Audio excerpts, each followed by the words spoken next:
दोस्तों, मेरी दीदी की डिलीवरी के वक्त जब मैं अपने जीजू के घर गई, उसके बाद तो मेरे जीजू ने मुझे इतनी बार किया कि मैं क्या ही बताऊं। कभी घोड़ी बनाकर तो कभी बाथरूम में खड़े खड़े ही चलो। सब शुरू से शुरू करती हूँ और आप लोगों को पूरी कहानी बताती हूँ। पर हाँ, आप लोगों को मैं बता दूं कि ये कहानी पूरी जरूर देखना, तभी आपको मजा आएगा। तो चलो शुरू करती हूँ। नमस्कार दोस्तों, मैं आपकी दोस्त पूजा।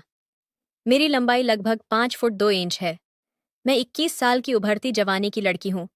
मेरे चश्मे और ब्रा का नंबर हमेशा बढ़ता ही जाता है और मेरी ब्रा का नंबर भी बढ़ता जा रहा है। मेरा रंग दूध की तरह गोरा है। दोस्तों, यह साली जीजा कहानी उस समय की है जब मेरी दीदी गर्भवती थी और उनको बच्चा होने वाला था। उस समय जीजू ने दीदी से कहा कि कुछ दिन के लिए पूजा को बुला लो तो कुछ मदद मिल जाएगी। और वैसे भी तुमको अब घर का काम करने के लिए डॉक्टर ने मना कर दिया है।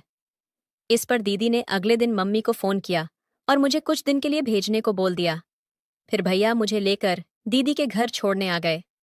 उस दिन जब मैं घर पहुंची तो शाम को जीजू ऑफिस से घर आए और मुझे देखते ही बोले, आ गई साली साहिबा, कैसी हो पूजा? मैंने नमस्ते की और कहा, मैं ठीक हूं जीजू, आप बताइए। फिर हम सब लोग बैठकर बहुत सारे बातें करने लगे। तब सर्दियों के दिन थे और ठंड बहुत ज्यादा थी। रात को सोने की तैयारी होने लगी। एक कमरे में दीदी जीजू और मैं सोई और दूसरे कमरे में भैया सो गए। अगले दिन भैया दीदी से मिलकर चले गए और मैं दीदी के घर ही रुक गई। अब मैं घर के काम करती। जीजू सुबह ऑफिस चले जाते थे और शाम को आते थे। अब जीजू मुझसे बहुत बातें करने लगे थे और मुझे छेड़ते भी रहते थे।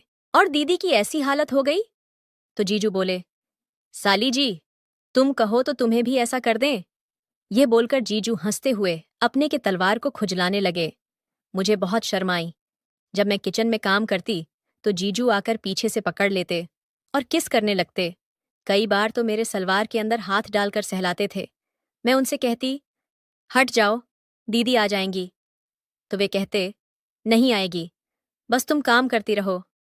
दोस्तों, दीदी के घर के नीचे दीदी की सास और दीदी के देवर रहते थे। दीदी की सास अधिकतर नीचे ही रहती थी क्योंकि उनके घुटनों में दर्द रहता था, इसलिए वे ऊपर नहीं आती थीं। लेकिन अगर मैं सामने पड़ जाती या आसपास कोई नहीं होता, तब दीदी के देवर मुझसे बात करने की कोशिश करते थे। दीदी के घर में किराए पर कमरा लेकर रहने वाले लड़के, आस पड़ोस के लड़के और रिश्तेदारी के बहुत से लड़के मुझे करने की जुगाड़ में रहते थे। पर मैं किसी को ज्यादा भाव नहीं देती थी और दीदी को भी ये सब पसंद नहीं था।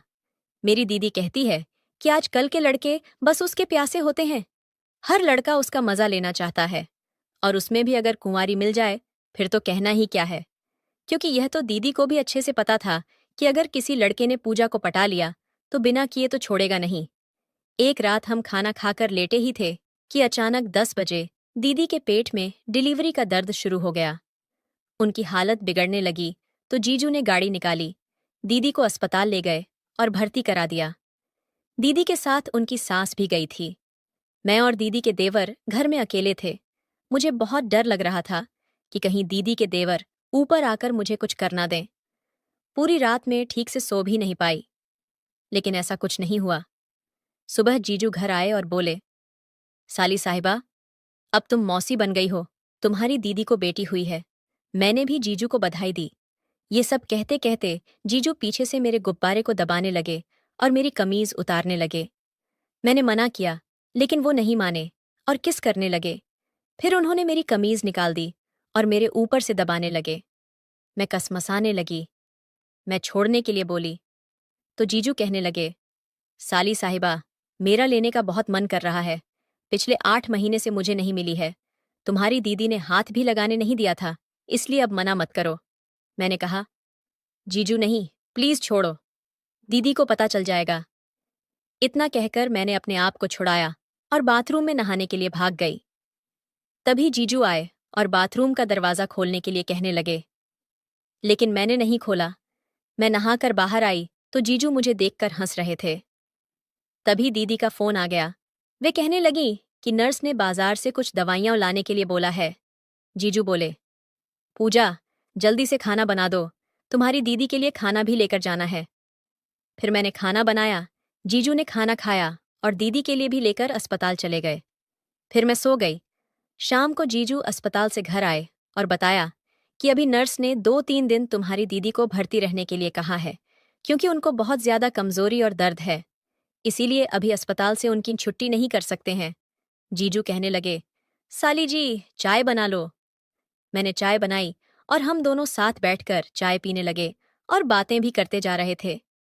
बातों बातों में जीजू ने मुझे बताया कि कल तुम्हारी दीदी की शादी को 3 साल हो जाएगा। तभी मुझे याद आया, अरे हाँ जीजू, कल तो आपकी शादी की सालगिरह है, मैं तो भूल ही गई थी। लेकिन जीजू थोड़ा उदास हो गए क्योंकि दीदी अस्पताल में थी। मैं बोली, कोई बात नहीं जीजू, कल दीदी से मिलने चलेंगे। अगले दिन मैं जीजू के साथ दीदी से मिलने अस्पताल गई तो दीदी मुस्कुरा रही थी। तभी मुझे याद आया, अरे हाँ जीजू, कल तो आपकी शादी की सालगिरह है, मैं तो भूल ही गई थी। लेकिन जीजू थोड़ा उदास हो गए क्योंकि दीदी अस्पताल में थी। मैं बोली, कोई बात नहीं जीजू, कल दीदी से मिलने चलेंगे। अगले दिन मैं जीजू के साथ दीदी से मिलने अस्पताल गई तो दीदी मुस्कुरा रही थी। जीजू बोले, जान, तुम्हें याद है आज हमारी शादी की सालगिरह है? तो दीदी कहने लगी, हाँ मुझे याद है। जीजू ने हैप्पी मैरिज एनिवर्सरी कहते हुए दीदी के माथे पर किस कर दिया। जीजू कहने लगे, जान, अगर तुम घर पर होती तो पार्टी करते और खूब इंजॉय करते। तो दीदी मजाक में बोली, मैं घर पर नहीं हूं तो क्या हुआ, आधी घरवाली तो है ना, घर पर है ना। कोई बात नहीं, जब मैं घर आ जाऊंगी तब हम बाद में कर लेंगे। जीजू अपने बेटी को गोदी में उठाकर खिलाने लगे और बोले, देखो पूजा, तुम्हारी दीदी ने शादी की सालगिरह पर मुझे कितना बड़ा गिफ्ट दिया है। साली जी, आज तुम क्या गिफ्ट दोगी मुझे? ये सुनते ही जीजू मेरी तरफ देखकर हंसने लगे। मैं तभी जीजू के इरादे समझ गई थी। उनका इशारा मेरी लेने के लिए था। वे मुझे करना चाहते थे। शाम को मैं और जीजू घर आ गए। मैं रसोई में गई काम करने, तो जीजू ने पीछे से आकर पकड़ लिया और गर्दन पर किस करने लगे। मैंने जीजू को हटाया तो जीजू बोले, नहीं पूजा, आज मत रोको। इतना कहकर उन्होंने मुझे पलटा और गले से लगाकर कस के चिपका लिया और हम दोनों 1 मिनट तक ऐसे ही एक दूसरे से चिपके खड़े रहे। फिर जीजू ने अपने होंठ मेरे होठों पर रख दिए और चूसने लगे। करीब 5 मिनट बाद वे अलग हुए। मेरी आंखों में देखते हुए जीजू बोले, जान, आज मेरी शादी की 3री सालगिरह है।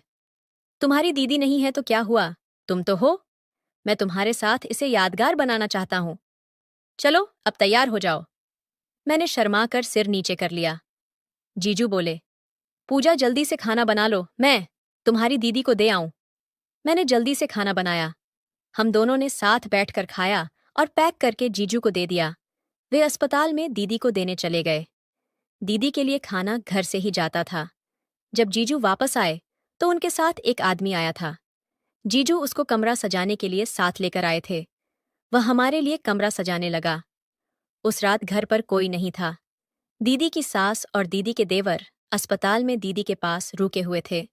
जीजू बोले, जान, अब तुम भी तैयार हो जाओ।